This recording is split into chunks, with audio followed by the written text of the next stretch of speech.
الصوت اللي انت سامعه ده اسمه سترايدور. السترايدور ده عباره عن هاي بيتشد ساوند هيرد ديورنج انسبيريشن، صوت عالي بيتسمع اثناء الانسبيريشن بسبب ناروينج اوف ذا ابر ايروي، انسداد في الابر ايروي. اشهر اسباب السترايدور الكروب انفكشن والابيجلوتايتس والفورن بودي اسبيريشن.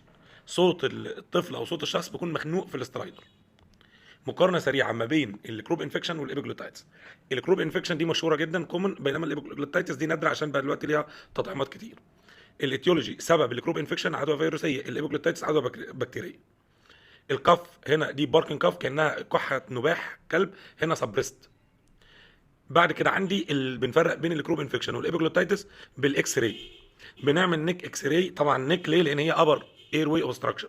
فانترو بوستيريور فيو اللي هي الصوره دي هتلاقي الابيجلوتايتس نورمال ما فيهاش حاجه، بينما الكروب انفكشن هتلاقي علامه الستيبل ساين، علامه المأذنه ان مجرى النفس ضيق من فوق.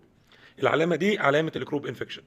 بينما الابيجلوتايتس في اللاترال لما صور بجنب كده، طبعا الكروب انفكشن نورمال، ولكن الابيجلوتايتس بتبقى في علامه الصامب برنت، علامه كأن في صباع كبير كده، التهاب الابيجلوتس. يبقى دي صامب ساين في اللاترال نيك اكس راي، ودي ستيبل ساين في البوسترو انتيريور نيك اكس راي. الاستجابه للادرينالين الكروب انفكشن استجابه كويسه جدا، بينما الابيجلوتايتس يعني ما فيش استجابه ليه.